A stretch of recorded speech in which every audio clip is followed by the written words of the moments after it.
You are Locked On Lakers POSTCAST, part of Locked On Sports Los Angeles, on the Locked On Podcast Network, your team every day. James is out, Anthony Davis is back, and the Lakers shoot the lights out. We talk about it all on the Locked On Lakers POSTCAST.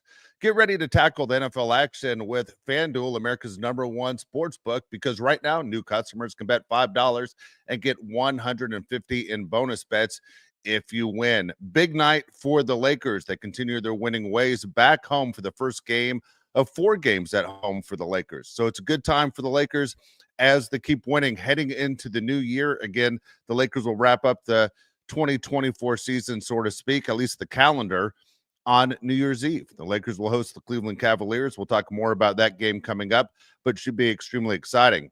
For the Lakers, they win again, 132-122.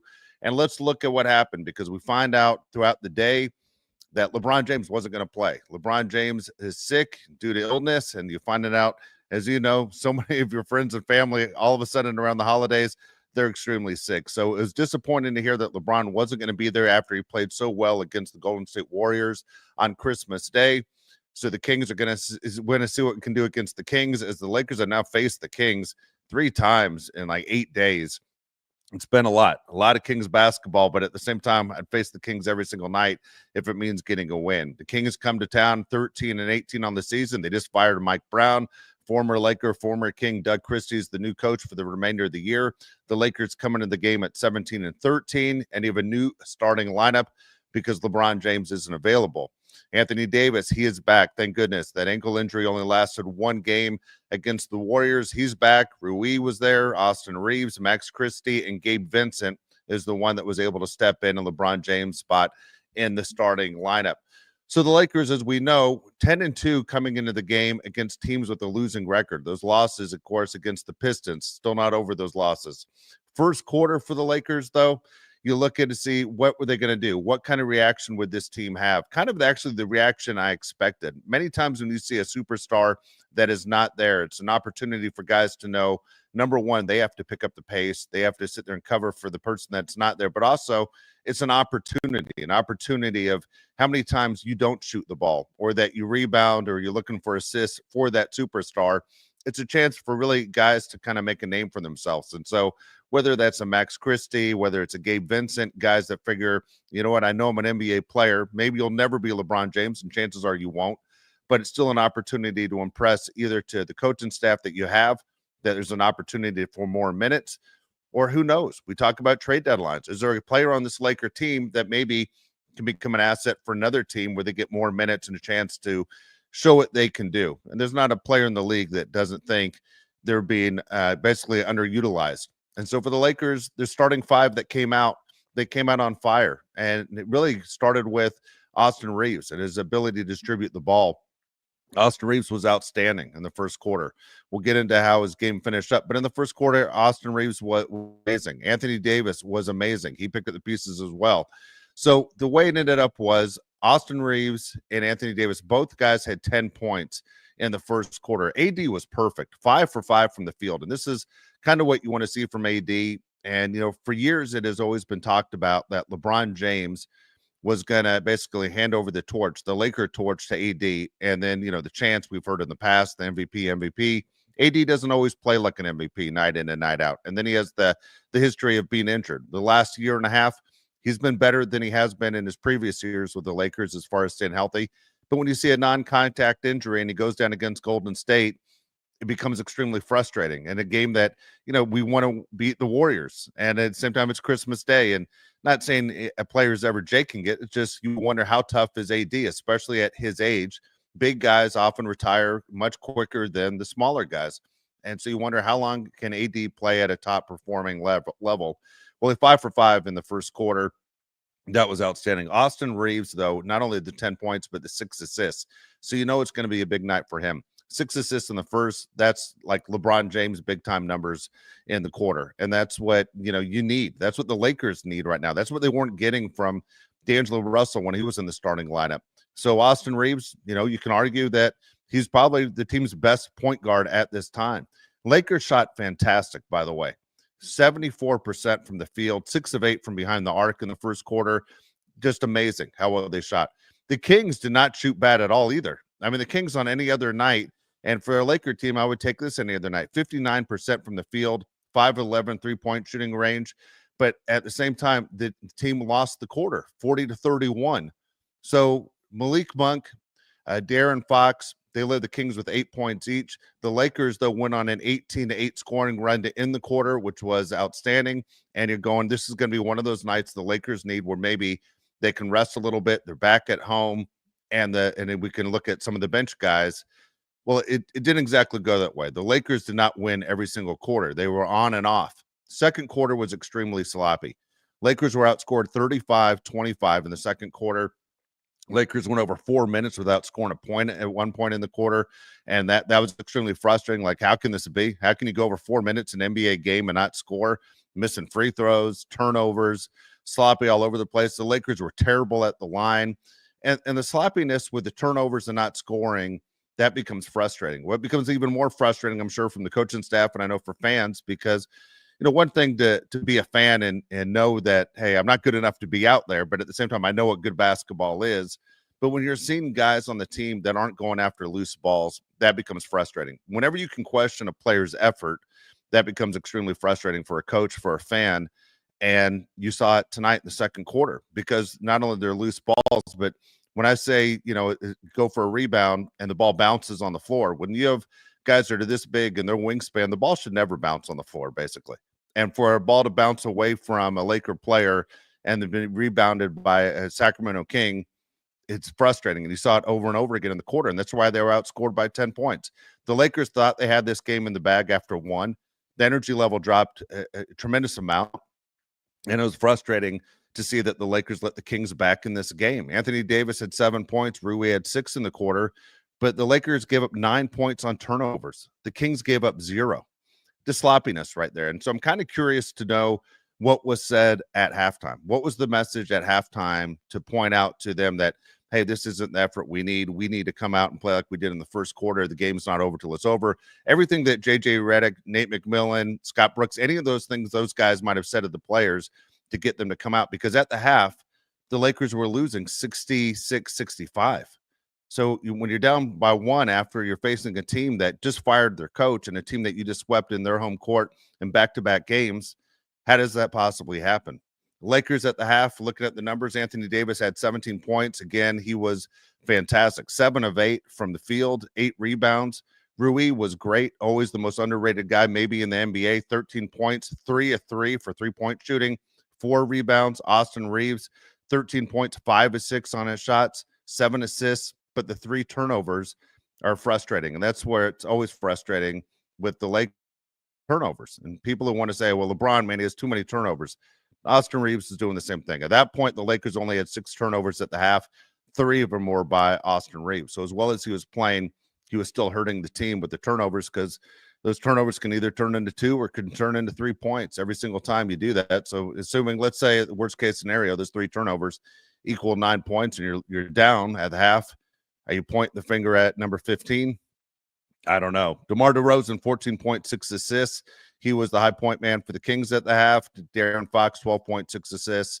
Sabonis, 5.7 rebounds, 3 assists. Now, I always look at Sabonis when the Lakers play the Kings, because Sabonis always gives Anthony Davis a hard time. He was one of the toughest matchups for Anthony Davis, and he's a tremendous player. He was in foul trouble the entire night before he eventually fouled out. But that was big right there for the Lakers as far as Sabonis is struggling with the fouls. But again, the 5 points that Anthony Davis had a big first half, and Sabonis only had 5. That shows you again that Anthony Davis was playing his best basketball. Field goal percentage, both teams shot very well. Lakers 59%, Kings 54%.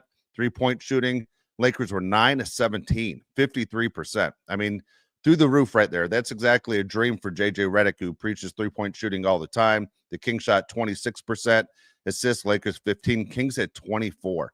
I was like the assist numbers, became a huge fan of the stat because I was a Magic Johnson fan. But when you get your teammates involved, you'll see the energy level seems to stay up the entire game. Turnovers, Lakers 6 at the point. Kings had 4. The Lakers scored only 6 points off the Kings turnovers, while the Kings scored 11 points off the Lakers turnovers. So very frustrating. And a surprising number was the points in the paint.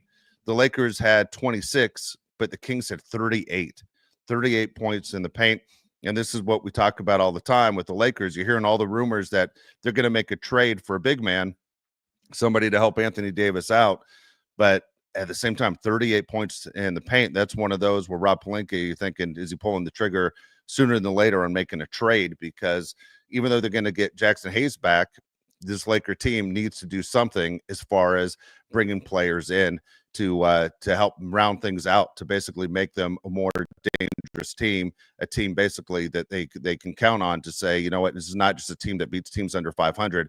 This is a team that you can count on to make a run in the playoffs. We'll get to the third, fourth quarter, and of course everything else in the show. Also, I have some players that I put together, possible trades. So hang on throughout the show as I'm going to throw different trade scenarios at you, and you tell me what you think. If you want any of these guys on this Laker team, we'll get to, of course, everything that's going on with the Lakers and what they have going forward, but also how can they possibly be better. Want to mention the people over at Robinhood Gold. You don't need a silver spoon to eat up the financial favors of the 1%. Robinhood Gold allows others to get the rates and perks usually reserved for the high society. Now, the resourceful individual with Robinhood Gold can earn a very liberal rate of 4.25% APY on uninvested cash and be rewarded with a handsome 3% retirement boost on an IRA account contributions. Robinhood Gold provides the privileges of a high net worth for any net worth. These generous benefits are now available for only $5 a month. The new gold standard is here.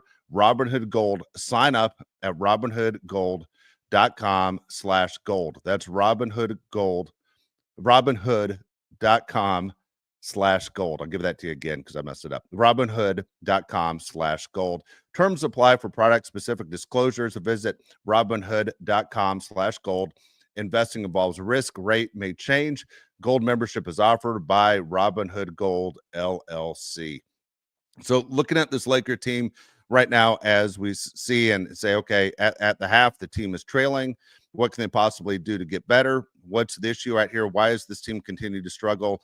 Depending on the quarter, because they did great in the first quarter, outscoring the Kings 40-31. Second quarter, they're outscored 35-25. Kings lead at the half 66-65. Guess what? Third quarter, this is exactly what we've been waiting for. As Laker fans, we expected this team to play better, and they couldn't have played better. The Lakers came out. You found out that Gabe Vincent with the bruised side / ribs, he wasn't going to play. Of course, we saw the collision between Gabe Vincent and Sabonis, and Gabe Vincent wasn't able to go. Even when you looked at him on the bench, he looked like he was in pain. Cam Reddish, we heard he was questionable. He was going to come back with the back spasms. Well, he did come back. Cam Reddish did come back, which was great. Return of the game halfway through the third quarter. The big news for the Lakers, they went on a 19-4 scoring run. At one point, the Lakers were up by 20 points in the quarter, and also good news for the Lakers. Sabonis left the game midway through the third quarter with 5 fouls. At the time, he had 12 points, 10 rebounds, 5 assists in just 22 minutes, but he was gone because he was in foul trouble. Anthony Davis, 11.6 rebounds. He had 28 points at that point of the game, 14 rebounds for the game as well. Rui, again, great, understated. He had 21 points, 4-4 from behind the arc, perfect. And you think about 3-point shooting, yeah, he's a guy that can put it up, but you don't think of him as, Larry Bird status. 4-4 3-point range for him. Austin Reeves, 21 points, 13 assists through 3 quarters. Again, DeMar DeRozan led the Kings with 23. It seems like DeMar DeRozan's been around forever, and he's 35 years old. But DeMar DeRozan was fantastic. And so when we look at everything that the Lakers had to do, they played a great third quarter where, I don't know about you, but you're starting to breathe a little bit easy. At the same time, this Laker team is not the Laker teams of the past. And you wonder, can this Laker team continue to pull it together? And then all of a sudden, with the big lead the Lakers have, again, at one point up by 20, and the Lakers start to give it back. And I don't know if you watched the game the other night when it was the Chicago Bulls and the Hawks, where the Bulls had like a 17-point lead with less than 5 minutes to go, and the Hawks win the game by 8. And it going, oh my goodness, am I about to watch the same game back to back? Because the Kings were on fire. And you look at De'Aaron Fox and how great he is. Absolutely insane to see what was going on, and then just the nervousness because you just don't know what's going to happen to this Laker team. And there's always that go-to guy. Like Anthony Davis is great, but you still got to get him the ball. If you have a guy like LeBron James on the court, at least LeBron, when things are going to get a little bit out of hand and you aren't going to waste a timeout, at least you put the ball in his hands and he can control the rhythm of the game. And there's no LeBron.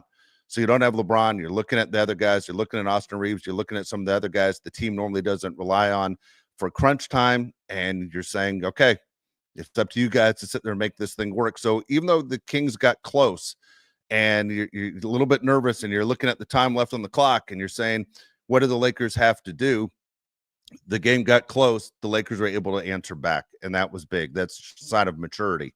And so that was a good move right there. I think overall this win, I understand it's Sacramento. This win against the Kings is big because the team grows. They prove that they can play without a superstar. The other day they played without a superstar in Anthony Davis, but LeBron James and Austin Reeves, they stepped up big time. It's different when you have, Anthony Davis, who's not going to be a guy that shoots up three-pointers. He did make one tonight, 1 of 1, but that's not him. Anthony Davis is a guy that, even though he's a big guy, he's tough to control the tempo of the game when you're the big guy. It has to be the guys that are outside the arc that control the tempo of the game, especially when you're trying not to lose it. So we've spoken about this before as well. There's a big difference in pro sports or even college sports when you see a team that's trying to win and a team that's trying not to lose. And it felt like in the fourth quarter, the Lakers were saying, we're just going to run out the 12 minutes and we'll try not to lose. Well, the Kings weren't going to let that happen. The shot clock, it's almost impossible to go that route. So let's look inside the box score and see how things played out for the Lakers. Okay. So Anthony Davis had a great night, like career night for Anthony Davis. He had 36 points. He had 15 rebounds, 8 assists, just like you. I'm sure you guys were all rooting for him to get that triple-double. So was I. As I always say, it's about the final scoreboard that matters most, but the individual stats are one of those situations where, when you see a guy coming back from injury, you'd like to see him do something great. Anthony Davis was awesome. 38 minutes, he had 36 points. Big night for him. Austin Reeves, not only did he have the 26 points, Austin Reeves finished with 16 assists. 16 assists, that's a career high for Austin Reeves. That was great to see. He no steals for Austin tonight. He did have the 5 turnovers. I'm sure he'll tell you that's what bothered him. I bet what bothered him even more were the 3 missed free throws. There was a stretch there where he wasn't making his free throws. So that was one of the things we pointed out when they beat the Warriors. The Lakers went 18 from 18 from the line the other night. Well, tonight they started missing free throws, and they're missing free throws early, and it was frustrating. Anthony Davis missed 2 of them. Austin Reeves missed 3 of them. Cam Reddish missed 2 of them. And kind of frustrating there to see that the team finished 78.8% from the free throw line. So for the Lakers, it wasn't perfect. It's things they can work on. For an NBA team, you expect them as a team to shoot over 80%. It's just the good teams make the free throws when you need them, and to have a team that misses free throws, especially at home, it's kind of like, what is the excuse? How does that possibly happen? Lakers assist-wise, as I mentioned, the 2 big guys, Reeves with 16, Davis with 8, and otherwise it was kind of sporadic on the way it worked around. Some of the other players that stepped up, as I mentioned before, Gabe Vincent started, but he didn't play much. Gabe Vincent only played 7 minutes before the injury, finished with 0 points, only shot the ball 1 time, and got 1 rebound. Unfortunately, Gabe Vincent, his night was over. It was an opportunity for him to shine. At the same time, what did that mean for the other guys that were able to step in? Dalton Knecht, thank goodness, Dalton Knecht is starting to look like the player the Lakers thought they were getting. Dalton Knecht had 18 points. Again, Dalton Knecht, 18 points, 6 of 10 from the field, 2 of 5 from three-point shooting, and he made all 4 of his free throws. That was great. The Lakers need him. D'Angelo Russell, you never know what you're going to get, but D'Angelo really not the three-point shooting because he was only 1 of 4. D'Angelo played pretty well. D'Angelo, I understand it was only 9 points, 27 minutes. Wasn't terrible in the fact he only committed 1 turnover. 1 turnover in 27 minutes, not bad for D'Angelo. Would like to see more points. I'm sure Laker management would like to see more points from D'Angelo as well. Again, this is a guy that's a former All-Star. He's not old. He's been in the league forever. He's not old. But for the Lakers, you'd like to see more points. Lakers ended up with 33 total points off the bench, which was nice to see. Again, Jackson Hayes, who was eligible to play, did not play.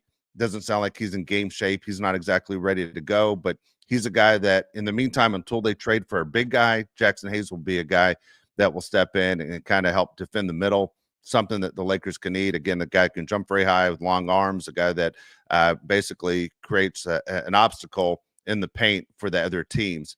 So for the Lakers there, it was nice to see that the team was able to rally without LeBron. At the same time, the guys stepped up as soon as Gabe Vincent went down. You were without basically two starters right there in the same position right away. So for the Lakers, again, it was nice to see that they were able to step in and make some moves and get, a little bit better. We're going to go through exactly what happened on Sacramento side in a second, but also I have some trade scenarios for you that you're going to want to hear. Kind of curious to know what you think about the trade scenarios. Who do you want to see come to the Lakers? I have a couple of ideas for you. We'll get through all those as well. First, want to mention FanDuel. Don't forget, NFL playoffs are almost here. Both LA teams won today. Chargers won in the morning. Rams won at night. It's a good night for LA sports, actually, with the Lakers winning as well. But again, the NFL playoffs are almost here. It's not too late to get on the regular season action with FanDuel, America's #1 sportsbook, because right now new customers can finish the season strong with $250 in bonus bets if you win your first $5 bet. Now, look, FanDuel has so many ways for you to pick up that W. If you love picking the right players, the right games, the score, who's going to score first, which players are going to score touchdowns, how many points each team will score, it's thrilling. We all know what it's like to sit there and have a little bit on the game. Well, at the same time, FanDuel can make it all possible. Not only can you bet who'll win the game, but FanDuel also has bets for other options as far as who will score a touchdown, which team will score first, so much more. Again, just visit FanDuel.com. Join today. That's FanDuel.com for your chance at $250 in bonus bets. Make every moment more with FanDuel, an official sportsbook partner of the NFL. So always exciting right there. Okay, so here's the deal. Lakers win, as you said, most importantly, 132-122. And when you look at everything that's going on right now with the Lakers, I think a lot of people are saying, hey, it's fantastic. This team is winning games right now. But what else is out there for this Laker team? Can they be better? Absolutely, this team can be better. So looking at what the Kings did against them, it's the main guys, right? It's De'Aaron Fox, who had 14 in the fourth quarter. He ended up with 29 points in 38 minutes. De'Aaron Fox is awesome, all right? 29 points, 12 assists, 4 steals, one of the fastest players in the league. He's basically a mismatch for every player in the league. He's very hard to guard. And then when you look at DeMar DeRozan, again, LA's own, again, DeMar DeRozan, the guy that always you hear talks, wanted to be a Laker, never worked out between the Raptors, the Bulls, now the Kings, still not a Laker at age 35. Well, DeRozan looked great, 25 points, 7 assists, 6 rebounds. The pro's pro. I mean, DeMar DeRozan with 41 minutes tonight and steps up big for Sacramento. And he steps up. He's the most consistent guy in the league. He's your guy, not a great three-point shooter, but DeMar DeRozan is a guy that hits the mid-range shot, a guy that adds points, a guy you know what you're going to get, that spark. And the Lakers definitely need another score. So here you go. I'm going to throw some scenarios at you, and you tell me what you think right here. I'm going to throw a couple names at you. I'm going to give you 5 names, okay? So here we go. Possible trade targets for Rob Pelinka. 35-year-old DeMar DeRozan. He averages 21 points a game, 3 rebounds, 3 assists. He shoots 48% from the field, 31% from three-point range. Not going to take a lot to get a 35-year-old, okay? Malik Monk, who I always thought the Lakers gave up on too soon. I liked Malik Monk when he was here. Seems like Malik Monk has been in this league forever, and he has. Malik Monk's only 26 years old, 16 points, 4 rebounds, 5 assists, shoots 44% from field goal range, and again, 35% three-point range. You have De'Aaron Fox. This would be a dream. I understand this is a stretch. It should be tough for Sacramento, but Sacramento's in rebuild mode. At the same time, the owner, he's not going to want to make a trade with the Lakers to trade his best player to the Lakers. But we've seen the Lakers pull off some crazy deals where you're going, how do they get that guy? Look, I understand it's not Jerry West that's pulling the trigger anymore, but if De'Aaron Fox is available at 27 years, 26 points a game, 5 rebounds, 6 assists, never really played on a team that's a high-profile team like the Lakers. Also, at the same time, a chance to be on a team that has LeBron and AD and a chance to maybe make a run at a championship. Things change in the West dramatically if you can get another superstar to the caliber of a De'Aaron Fox. Again, 48% from field goals and 33% from three-point range. And 2 more guys that I think actually are very attainable. It's Lauri Markkanen from the Jazz. The Jazz stink. Lauri's only 27 years old, 20 points a game, 7 rebounds a game, only 2 assists per game. But again, when you look at him, he's a guy that knows the game. LeBron's a fan of his game. I'm a fan of his game. Doesn't matter what I think. I understand I'm not the one doing it, but if LeBron likes him and he's available on a bad Utah Jazz team and you can pull off a deal to get him, again, he's only 27 years old. I think a lot of people who follow West Coast basketball, you all remember him playing at the University of Arizona. Very good player. And I push this almost every single night, but the more you look at him and he's on a horrible team, is it time to bring back Brandon Ingram? Ingram's 27 years old, 22 points a game, 6 rebounds, 5 assists. He's shooting 47% from the field, 37% from three-point range. Any of those guys right there, are they interesting for you to say, hey, Rob Pelinka, you need to make that move? Who would you like to see the Lakers make a move for? I would love to see it. Craig says he'd like to see the Lakers bring in a big guy. Says he'd like to see them look at the Chicago or Atlanta center. Either way, look at a big guy. Chicago is looking to make moves. You've heard a lot of talk that Chicago's looking to trim that roster down. What they have isn't close to a winning team, a winning franchise. Chicago needs to make a lot of moves. It's funny when you look at championships in this league, you always think of the Lakers, you think of the Celtics, and then Michael Jordan's run when he had 6 of them. But besides that, the Bulls have been an embarrassing organization. Michael Jordan won his last championship with the Bulls all the way back in 98. You know how many guys in the league were born after 1998? A lot of them. So, I mean, for them, when they hear about the Bulls and everything else, that's long time ago. If you're a longtime NBA fan, it doesn't seem like a long time ago. It's a long time ago when so many guys in the league weren't even alive to see it, that the Bulls are in a situation where they're looking to get rid of players. You're hearing about Ball possibly coming back to the Lakers. Different moves are going to happen. Rob Pelinka promised something was going to happen in December if things weren't working out. Can't say things aren't working, but you got to make that decision, right? You hear the saying all the time. Are you thriving or are you surviving? And the Lakers are surviving. They aren't a thriving team. They're surviving right now. They need something. Craig can't agree with you more. They need something. If they want to compete with teams like Denver and Boston, the Lakers have to make a move. And so I appreciate the comments, but at the same time, the Lakers need to make a move sooner than later. And if that means trading draft picks, and some people look at draft picks as their gold and they're untouchable, I understand that, but it can't be that way with this Laker team because LeBron James is going to be 40 in a couple days, right? LeBron James is going to be 40 and Anthony Davis is 31. Your best players are old, considered old for NBA standards. There's no rebuilding for this team. There's no waiting for Dalton to Knecht to be in his 6th year before he might be an all-star. That's not where this Laker team is. This Laker team has to try and win this year and next year. And if that means sacrificing draft picks, then that's what you have to do. But you can't waste the last few years of LeBron James' career and Anthony Davis in his prime for what this roster is around them right now. This team right now has major moves that they need to make moving forward. For the Lakers, again, as I mentioned before, this is the first game of 4 games in a row at home. They have the Cavs on New Year's Eve, who are playing great basketball. They have the Blazers, and they have, who am I missing right here? I'll get that to you in 1 second. Who do they have? Oh, here you go. Blazers and Hawks. And the Hawks are playing better basketball right now. Okay, as we've seen the Hawks that upset the Lakers earlier in the season.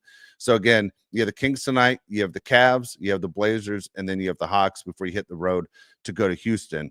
So for the Lakers right now, looking at the standings, as I tell you all the time, as I'm going to look at it right now and tell you that the Lakers, I want them to be a top 4 team in this league in the Western Conference going in the postseason. It benefits them.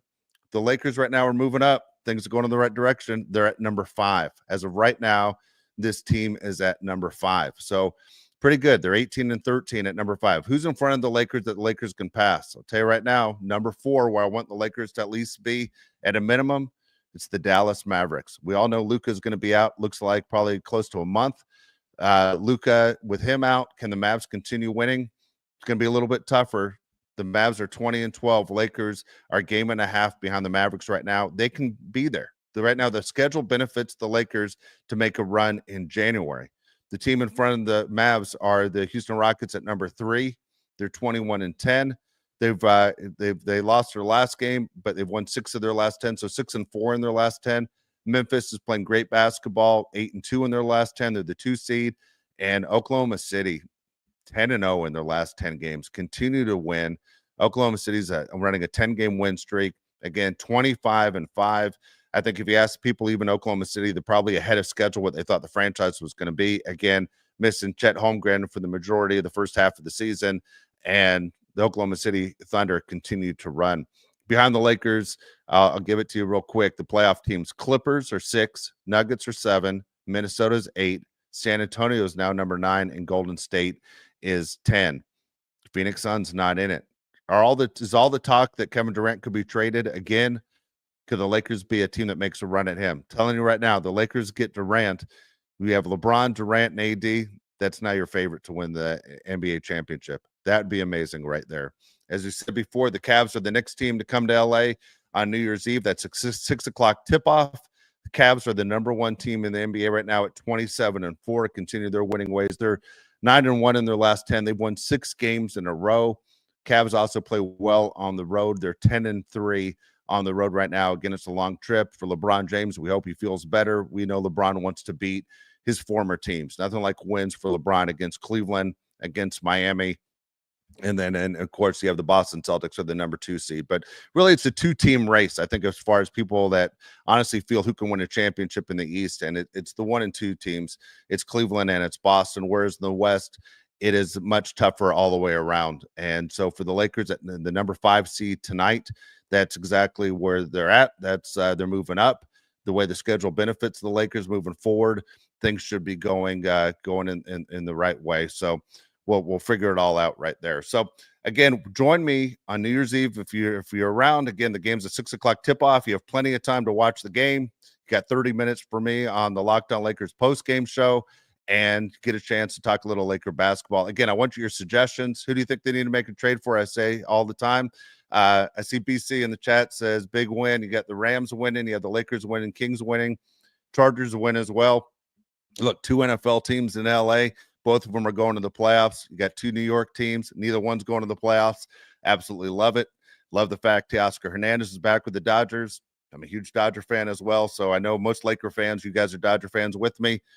2 more things on our wish list for the Dodgers. I'll throw it out there. 2 more things. I want Tanner Scott really bad, the lefty pitcher that was with the Marlins and Padres last year.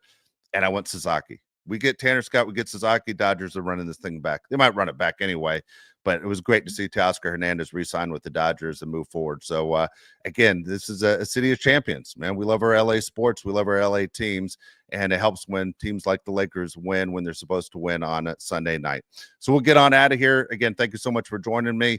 Again, listen to Brian and Andy if you want to catch Locked On Lakers every single day. Again, they do a great job talking Laker basketball with you. I'm Dave Palais. I'm here for all the post game.